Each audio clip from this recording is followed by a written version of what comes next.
Bonjour Ariel. Bonjour. Ariel, merci d'avoir accepté de répondre à nos questions dans le cadre de ce podcast. J'ai réfléchi très longtemps avant d'accepter, et puis en pesant le pour et le contre, je me suis dit que peut-être ça avancerait ma carrière. Ouais. Alors donc j'avoue que je suis là de manière très intéressée. Et le scooter a failli nous jouer des tours, parce que la dernière fois on devait se voir, et puis voilà, vous êtes tombé en panne de scooter. Ah ouais, il n'y a rien de pire pour moi, et c'est la plus grande atteinte à ma liberté que mon scooter qui me lâche. Et là, il a été vraiment très très vicieux, sournois et même cynique. J'ai vu la roue arrière me rire au visage en se dégonflant, et elle était crevée. Ariel, vous êtes connu notamment par vos passages nombreux en télévision. Vous avez été un des présentateurs et un des chroniqueurs les plus connus de l'époque Canal, du grand Canal, j'ai envie de dire. Ouais, bah, comme vous l'avez dit, vous avez été, donc on passe à autre chose. Ça bip un peu votre téléphone, là. On va essayer de l'éloigner un peu. Voilà. Mais sinon, vous avez un parcours assez impressionnant qui va de la philosophie à l'entreprise, puisque vous êtes patron d'entreprise. Et vous avez lancé un certain nombre de concepts. Et c'est vous aussi qui êtes à l'origine, par exemple, du projet, plus que du projet, des magasins Miniso. Oui, Miniso, ouais. Tout le monde ne le sait pas, voilà, donc je le précise. Mais quand on vous demande de vous présenter, vous dites quoi aujourd'hui ? Puisque vous dites, la télé, c'est du passé. D'ailleurs, est-ce que c'est vraiment du passé, la télé ? J'en sais absolument rien, puisque je vis quand même beaucoup plus dans l'instant que beaucoup de gens. Et si je devais dire comment je me présente, je suis une personne qui vit dans l'instant présent, pas simplement dans le sens hédoniste du terme, mais parce que je pense qu'un juif doit accorder énormément d'importance au concret, au réel, à l'instantané, et non pas à ce qui est trop cérébral, prévu, raide. Et tel que vous me voyez maintenant, vraiment, d'une seconde à l'autre, je pourrais me lever, me mettre à danser, faire une queue-leu avec moi-même. J'ai plein de chansons en moi. Et c'est même pas de la gaieté, c'est juste que je trouve que chaque jour est une invitation à méditer la beauté du monde qui est unique. Et donc, je ne sais pas pourquoi je dis tout ça, mais en tout cas, c'est ce que je pense. Mais en tout cas, ça fait du bien, parce que dans la période actuelle, ça fait du bien d'entendre ce genre de poésie, j'ai envie de dire. Oui, mais attention, je m'entraîne au combat aussi. Ah oui, d'accord. Vous êtes sur plusieurs terrains à la fois. Je suis dans le terrain du pessimisme raisonnable, mais de l'optimisme volontaire. On va en parler plus tard de cette question d'optimisme et de pessimisme. On sait que vous êtes né probablement au début des années 80, c'est ça ? Ou je me trompe ? Ah non, au début des années 60. 60, à Casablanca, c'est ça ? C'est par contre, c'est bon. Ouais. D'une famille, donc vous aviez des frères, des sœurs J'avais une sœur, donc vraiment c'est une famille nombreuse. Je l'ai toujours, d'ailleurs. À partir de 2, c'est une famille nombreuse. Et vous l'avez toujours, Dieu merci, ouais. Dieu merci. Avant d'aborder le questionnaire du bonheur c'est les autres, est-ce que vous avez une actualité particulière en ce moment ? Parce qu'on commence toujours par cette partie-là. Est-ce que vous avez une actualité particulière, un livre, un projet, une expo, quelque chose ? J'ai un livre qui est sorti, qui s'appelle Paris by Paris, qui raconte toute l'histoire de l'esprit festif de cette sublime ville dans laquelle nous sommes actuellement, Paris. C'est un très gros livre dans les éditions très luxueuses Assouline. Ouais, très beau. Il pèse 7,5 kg, c'est vraiment un très beau bébé. Et franchement, j'en suis très fier. Par ailleurs, mon actualité, j'ai calculé mes points retraite, je suis très content. Vous l'avez fait au bon moment, à bon escient. Voilà, et j'ai décidé de rentrer dans un ulpan. Voilà, c'est mes actualités. D'accord. Ah, vous avez décidé d'entrer dans un ulpan. Pour les gens qui ne sont pas versés dans l'hébreu, c'est justement une méthode d'apprentissage de l'hébreu, en fait. Oui, de l'hébreu moderne, israélien, quoi. Parce que, par ailleurs, vous saviez déjà lire Oh oui, quand même. Oui, d'accord, bien sûr. Oui. Je crois que vous avez fait l'EGNO, non ? J'étais à l'EGNO, oui. Ouais. Oui. Donc, pour ceux qui ne sont pas, comme vous dites, école normale israélite orientale. Ouais, je crois qu'il y a... Là, il y a tout, la israélite, orientale, c'est la totale. Il y a tout. Et heureusement, il y a normal qui essaie de contrebalancer désespérément. Et puis, il y a école, quand même. Ouais. Je me demande si dans le livre de Nathan Dever, Penser contre soi-même, il ne parle pas de vous à un moment donné, il me semble. J'ai peut-être j'ai un petit doute, même. C'est possible. Puisque lui-même a fait l'EGNO aussi. Moi, j'aime beaucoup Nathan Dever.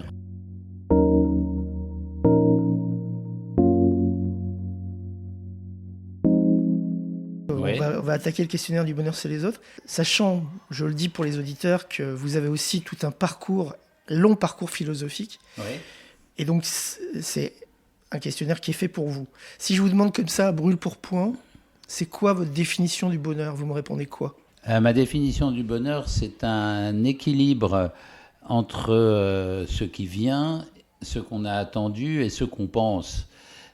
C'est-à-dire qu'en fait, il y a au milieu de ce qui constitue le destin de quelqu'un, il y a pas seulement sa volonté, son ambition, il y a aussi une part de mystère qui fait partie de ce qu'on appelle chez nous la Emouna, c'est-à-dire le sentiment d'être attaché à quelque chose qui vous est favorable, ou en tout cas qui a une forme de transcendance qui est englobante et qui vous accompagne, qui vous surveille.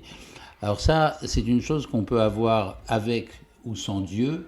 Moi, je l'ai eu successivement sans et avec. Et simplement, pour les gens que vraiment l'idée de Dieu révulse, et j'en ai quand même vu beaucoup, beaucoup dans ma vie, pour pas dire 99% des gens, en fait, avec l'idée de Dieu dans la vie, on est beaucoup plus heureux. C'est-à-dire que la vie est beaucoup moins dure. Que Dieu existe ou pas, le fait de le mettre dans sa vie la rend moins dure. D'accord. Et donc, c'est une des définitions du bonheur, c'est d'être capable d'envisager non pas le présent avec l'angoisse de l'avenir et la nostalgie du passé, mais le plus possible le rapprocher de lui-même, que l'intensité du présent soit la plus courte possible.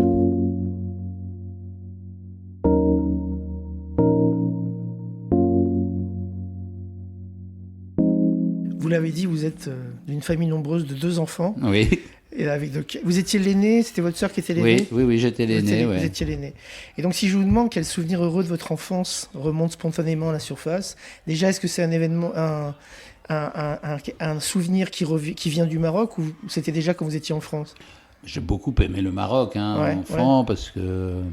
En tout cas, je me suis rendu compte dans ma vie que chaque fois que j'étais dans des endroits où il faisait très chaud, où il y avait des odeurs un peu d'urbanité qui se dégrade, un peu des bruits de gens qui s'interpellent, mais aussi des maisons où régnait une espèce d'ivresse culinaire et conviviale. De la même façon... même en passant devant une mosquée, en entendant, j'ai constaté que ça m'a toujours attiré, quoi. Et donc, oui, c'est vrai que le Maroc, c'est des très bons souvenirs, mais ils sont quand même assez vagues parce que je suis parti assez vite. Et après, j'ai des bons souvenirs de ce qu'il y a eu après, parce qu'on était dans un village... Alors là, vous parliez de muezzin et d'appel à la prière, mais là, on est en train d'entendre les cloches de l'église. C'est l'appel à la prière catholique. Catholique. Dans un et lieu en plus, juif. J'étais en train de parler du village alsacien où on était après le Maroc. Ouais. Et donc, c'était un peu cette ambiance. Mais en fait, ce qui est sympathique, c'est ces contrastes-là, quoi. Quand on est enfant, c'est génial de voir la neige alors qu'on a vu que les palmiers. Ouais. Et la neige, vous l'avez vue que pour la première fois en venant en France? Ah bah oui, je l'avais pas vue avant. C'est pas sûr. Comme Angoune, c'est pas la neige dans le désert. Non. D'accord.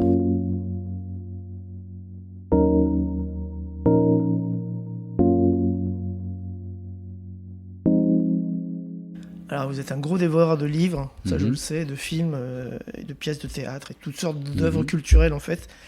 Mais si je vous demande une œuvre ou un auteur qui vous a marqué de façon indélébile, qui vous suit encore aujourd'hui, vous me répondez quoi? À l'évidence, il y a un auteur qui m'a suivi toute ma vie, c'est Emmanuel Levinas, pour la philosophie. Pour le roman, c'est Kafka, Borges aussi. Ouais. Et pour ce qui concerne le limoud, l'étude, je passe au moins 2 ou 3 heures par semaine sur le rabbin Jonathan Sacks. D'accord. Voilà. Grand rabbin britannique qui est décédé au moment du Covid. Oui, tout à fait. Qui est effectivement un grand penseur britannique. Lévinas, il a fait partie de Il était encore vivant quand vous étiez Alors à Legno? Lévinas était... Bon, moi j'étais interne à Legno, et donc Lévinas était le directeur de Legno. C'était ses 2 dernières années de direction de Legno. Et donc, vous savez, quand on est interne, en fait, le soir, on dîne avec Lévinas, quoi. Ouais. Le Shabbat, on le passe avec Lévinas, et c'est lui qui vous balance le pain,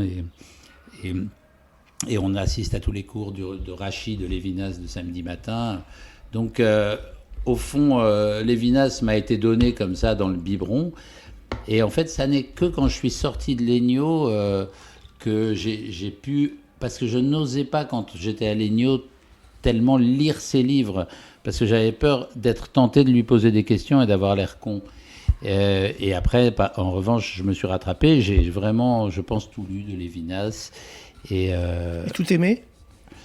En fait, il n'y a pas des choses qu'on aime ou qu'on n'aime Oui, pas. En fait, c'est un philosophe, c'est un système, et c'est une pensée. Donc, on peut pas sélectionner. On peut pas dire on est d'accord, pas d'accord, aimer, pas aimer. Mais on l'étudie et on s'en imprègne. Donc, si je comprends bien, il y a eu une période où vous étiez très plongé dans l'étude de la Torah, des textes, etc. Puis après, il y a eu une période où vous en êtes détaché et vous êtes revenu, en fait. Oui, exactement, ouais. Mais disons que non, tout jeune, j'ai pas eu accès, par exemple, quand j'étais tout jeune, à la Gemara, à la Kabbale, au Pirkei Avot, au Midrash, etc. Je connaissais un peu... Je connaissais des halachot que tout le monde connaît. J'avais une profonde identité juive. Et j'avais un grand-père fantastique, le Rav Moshe Malka, Zirono Tzadik Livracha, et qui m'a beaucoup transmis en silence. Vous savez que la vraie éducation, c'est en silence. Hein. C'est pas attends, il faut que je te parle, il faut que tu fasses ça. En fait, non. Il y a quelqu'un qui se meut devant vous, vous le regardez comme on dit dans la Gemara, vous le regardez faire ses lacets, et en fait c'est comme ça qu'il y a des choses qui sont transmises. Et Lévinas, quand vous le fréquentiez, entre guillemets, il vous avait parlé de l'époque où il a lui-même fréquenté Chouchani, ce fameux Chouchani? Pas du tout. Chouchani était encore vivant à cette époque-là. Alors il disait très souvent qu'il avait un maître en Talmud qui ressemblait à un clochard. Alors moi je disais, franchement, c'est pas très respectueux pour son maître, mais en fait c'était pas du tout ça ce qu'il voulait dire. Ce qu'il voulait dire, c'est que cet homme-là, par son attitude quotidienne, mettait les apparences au dernier rang, quoi. Il ne respectait aucune norme.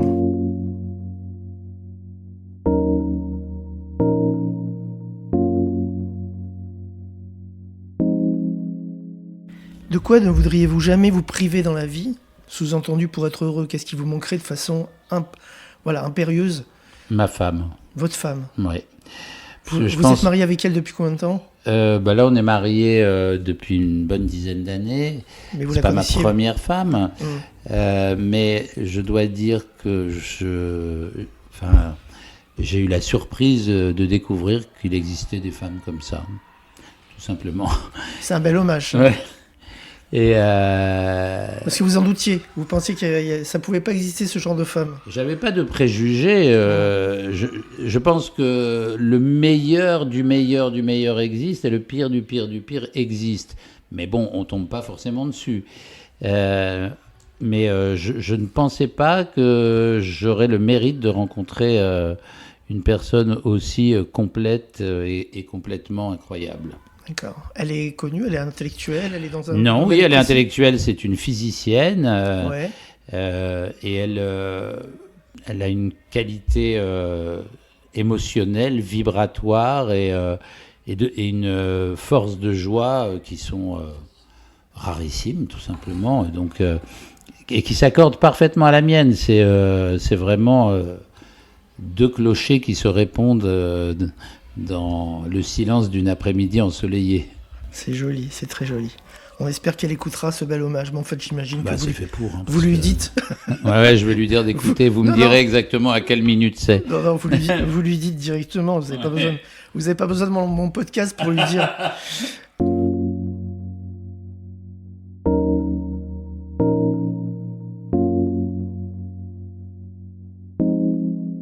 Alors on l'a dit, vous êtes de religion juive, vous êtes versé, on va dire, dans l'étude de la Torah et des textes.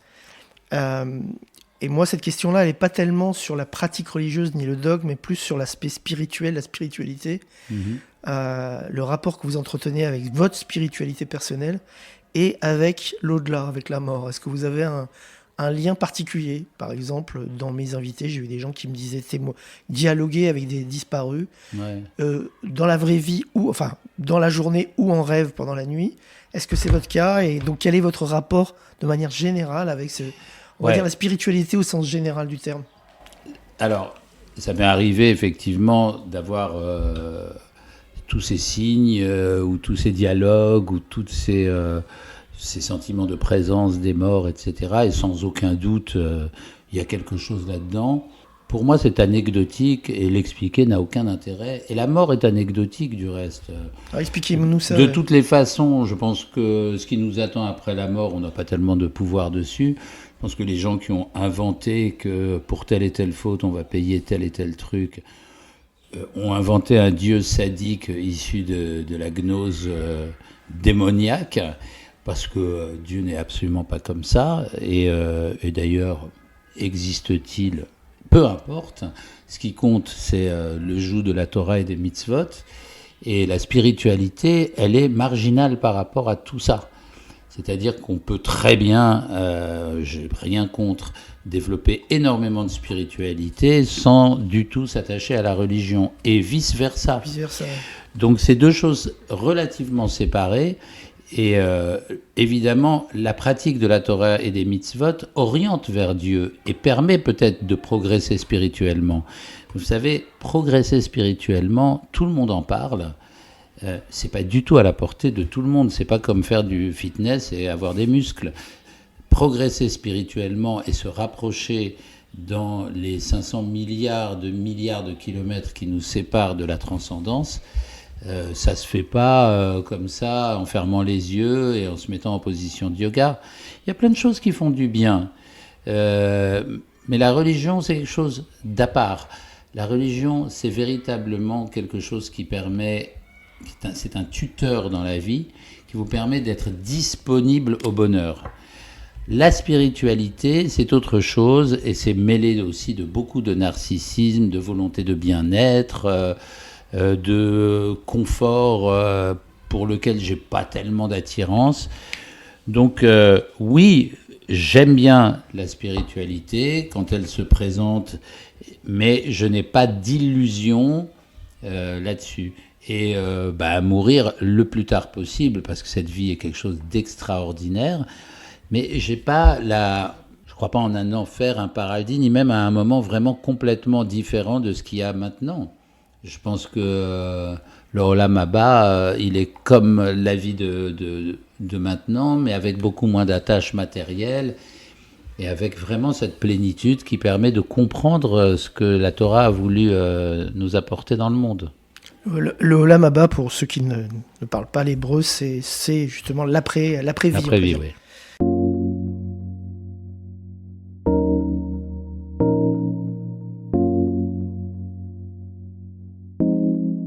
Alors on le constate encore aujourd'hui, on le savait déjà, parce qu'on vous suit depuis des années, enfin moi je vous suis depuis des années, c'est votre précision, votre vocabulaire absolument exceptionnel, précision des mots que vous utilisez. Je le vois encore aujourd'hui. Et donc, si j'ai envie de vous demander, c'est quoi, alors c'est compliqué, hein, c'est quoi le mot de la langue française que vous préférez, ou celui auquel vous pensez là instantanément alors qu'on est on est face à face? Vous avez constaté que je l'ai dit plusieurs fois, et c'est le mot transcendance. Transcendance. C'est-à-dire le fait de pouvoir vivre en pensant que quelque chose d'extérieur à soi vous est non pas supérieur, mais est orienté verticalement par rapport à vous et vous permet de déterminer finalement la place à laquelle vous êtes. Et donc, transcendance et rapport à la transcendance, c'est différent de foi, c'est différent de croyance, c'est différent de soumission, c'est différent d'amour. Parce que ça n'est ni le christianisme, ni l'islam, ça n'est ni l'amour, tout amour, ni le tout soumission. C'est quelque chose qui est au milieu de toutes ces choses-là. Et donc la transcendance, c'est sans doute le mot qui est à la fois le plus mystérieux, parce que vous voyez bien que je peine à le définir complètement. Il a été défini de manière différente par Kant, par Nietzsche, par Heidegger et par qui on voudra.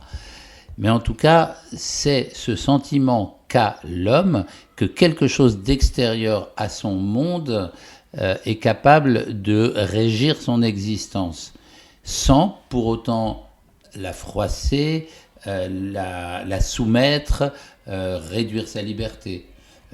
La transcendance, c'est quelque chose avec laquelle on peut dialoguer et qui permet aussi d'avancer et un peu, quand il y a la fameuse spiritualité qu'on vient d'invoquer, de s'élever.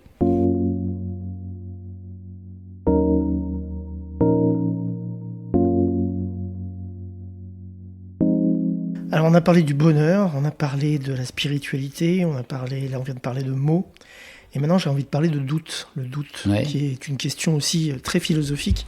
Est-ce que vous doutez souvent dans l'existence ? Et si oui, est-ce que vous doutez plutôt de vous ou plutôt des autres ? Je doute pas tellement des autres, d'ailleurs peut-être j'ai tort, mais le doute, oui, par exemple, ma foi, mais mon quotidien est pétri de doutes. Mais le problème, c'est que le doute ne doit pas être quelque chose d'handicapant, quelque chose qui empêche d'avancer, qui empêche. Le doute doit être quelque chose qui est de l'ordre de ce que les sages utilisaient dans leur conversation dans la Gemara, le Talmud, pour permettre d'avancer. Et donc le doute, c'est plutôt quelque chose de positif qui permet de considérer que chaque chose a plusieurs interprétations, ou en tout cas que chaque chose est toujours encore ouverte à une nouvelle interprétation. Et donc le mettre en doute, c'est pas du tout s'en méfier. Au contraire, c'est l'ouvrir pour qu'il soit encore plus large dans son acception. Et donc voilà. Donc dans une certaine mesure, il y a des vertus au doute. Et je pensais à votre femme qui est scientifique. Le doute, c'est quand même la base de la science, en fait. Oui, vous savez que en hébreu, safek, c'est le mot qui désigne le doute. Et safek est toujours comparé à Amalek. C'est-à-dire qu'Amalek, lorsqu'il vient... Le mauvais, Voilà. Ouais. Amalek, c'est l'ennemi permanent du peuple juif qui se manifeste dès la sortie d'Égypte. Et lorsqu'il fond sur le peuple juif, en fait, lui, en réalité, ce qu'il a, lui, c'est qu'il ne croit strictement en rien. Il considère que tout est fortuit. Et qu'en fait, une chose suffit après l'autre. Et finalement, la vie humaine... c'est pas un destin, c'est pas quelque chose avec quoi on est en résonance. Et donc, il apporte le doute. Et c'est ce doute-là qui est une faiblesse. Mais après, il y a un autre doute, qui est aussi celui de Descartes. D'ailleurs, il faudrait analyser celui de Descartes, parce qu'il est aussi pétri du mauvais doute. Mais, en tout cas, le doute en soi peut être quelque chose de formidablement positif.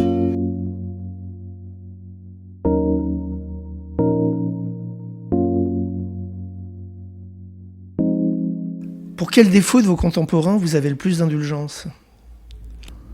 Si tant est que vous en ayez, parce que Alors, mes contemporains, en général, aujourd'hui, se retrouvent beaucoup dans quelque chose qui a, à mon sens, très mal vieilli et qui s'appelle le gauchisme. Et, avec Jean-Luc Amalek ? Ouais. Et dans ce gauchisme, il y a en fait plein de choses. Il y a la culpabilité blanche, il y a le désir, une sorte de syndrome de Stockholm, de ne pas voir devant soi les dangers que représentent un certain nombre d'idéologies qui envahissent le monde maintenant. Il y a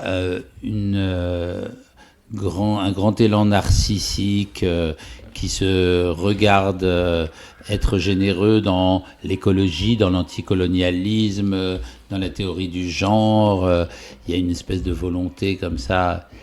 Et évidemment, ça m'horripile, mais j'ai aussi beaucoup d'indulgence pour ça, parce que je pense que la génération qui va vers ça est une génération à qui on n'a pas proposé assez d'opportunités, de carrière financière et aussi intellectuelle. La pensée s'est pas assez renouvelée dans les années récentes. Il n'y a pas de coupable, hein. C'est que les penseurs ne sont pas venus proposer quelque chose de nouveau qui soit une alternative au libéralisme tout-puissant et à la vieille utopie communiste, marxiste et rance. Et donc, j'ai de l'indulgence pour ces erreurs-là, qui mènent aussi à soutenir les idéologies délétères concernant le conflit israélo-palestinien, et pakistanais aussi d'ailleurs, pourquoi pas. Non, eux, c'est avec l'Inde. Le conflit israélo-pakistanien. Voilà. Et donc, il faut être indulgent parce que c'est une génération qui voit devant elle l'intelligence artificielle détruire les emplois. En tout cas, c'est ce qu'on pense à l'heure où je parle.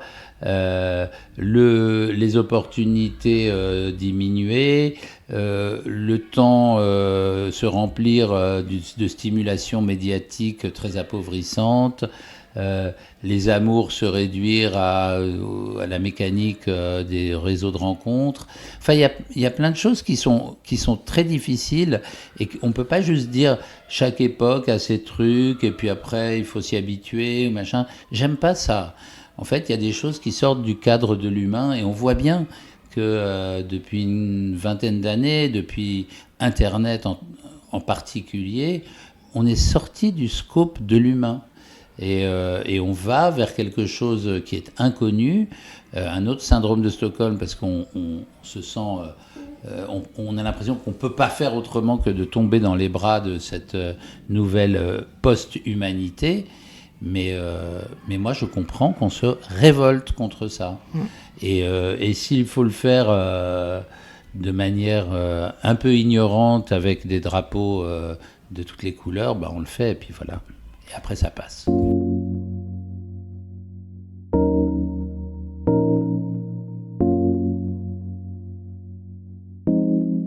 Vous avez des enfants ? J'en ai un certain nombre, oui. Un certain nombre. J'ai un certain nombre d'enfants. Et alors justement, moi, j'ai l'avant-dernière question que j'ai envie de vous poser, c'est justement avec ce que vous décrivez aujourd'hui. On sent bien qu'on est dans une situation très instable, avec un manque de perspective. Vous l'avez dit pour les jeunes, c'est vrai que c'est être jeune. Moi, j'ai 3 enfants, je me pose la question, quel va être leur futur, etc. Tous les jours, je me pose la question, je me la pose plus pour moi. Vous, qu'est-ce qui vous rend éventuellement optimiste malgré tout pour l'avenir ? Quelles sont les tendances ? Qu'est-ce que vous subodorez ? Qu'est-ce qui peut arriver qui pourrait changer la donne ? Ce qui pourrait arriver, qui pourrait changer la donne, c'est ces poches de fraîcheur qui existent dans le monde, qui sont des poches de jeunesse, d'aspiration au savoir, d'aspiration à l'esprit de communauté dans le sens positif, et qui ont été réprimées pendant longtemps. Je pense par exemple à la jeunesse iranienne, je pense à la jeunesse afghane, je pense aux femmes dans un certain nombre de pays musulmans, je pense à la jeunesse chinoise, et je pense évidemment à la jeunesse israélienne, qui est celle que je connais le mieux et dans laquelle je vois à la fois énormément de pragmatisme qui peut être très abrupt et rêche parfois et mal poli, mais en même temps un désir sans arrêt d'ajouter quelque chose au monde et surtout une telle envie de vivre en paix tout en étant véritablement conscient qu'il faut avoir des qualités et un instinct de survie intact pour pouvoir rester dans le monde. Donc il y a de l'espoir dans le monde. Il y a une jeunesse qui, en fait, a absorbé les réseaux sociaux comme nous, on a lu des livres. Parce que nous, les réseaux sociaux, ils nous usent parce que notre mémoire est usée. Notre mémoire, elle a été faite pour absorber des livres. Et eux, en fait, maintenant, leur mémoire, elle est faite pour absorber ces informations-là. Alors, certains d'entre eux, ils savent ce qu'ils veulent, ils vont chercher, et ça donne des résultats étonnants. Donc moi, j'ai pas envie de dire que tout est noir, etc. C'était pas forcément mieux avant, quoi. Et donc, il y a beaucoup de choses qui me donnent de l'optimisme. Eh ben, merci de nous la transmettre, Voilà. cette dose d'optimisme. Merci. Et alors, pour terminer, on vous remercie encore une fois d'avoir participé à ce podcast. Qu'est-ce qu'on peut vous souhaiter tout simplement dans les prochaines semaines et les prochains mois ? Déjà, vous pouvez me souhaiter un bel été, bien sûr. On vous souhaite un bel été. Et vous pouvez me souhaiter de ne jamais m'ennuyer. Parce Alors, que ça ne m'est jamais arrivé. Je pense que ça n'a pas dû vous arriver souvent, oui. Ça m'est jamais arrivé, mais c'est quelque chose que je redoute beaucoup. Mais je ne crois pas du tout que je m'ennuierais. Mais c'est une nature, ça. C'est pas seulement ça, c'est que je pense qu'il faut se préparer toujours à ne pas s'ennuyer avec soi-même, parce que de toutes les façons, je pense que vieillir, c'est aller vers moins. Réduire la voilure. Ouais, et donc il faut savoir aussi aimer le moins. Le moins, comme on dit dans le Sud. Le moins. Le moins. Le moins. Voilà. Merci Ariel Wiesman. Am Israël Chai. Merci Ariel.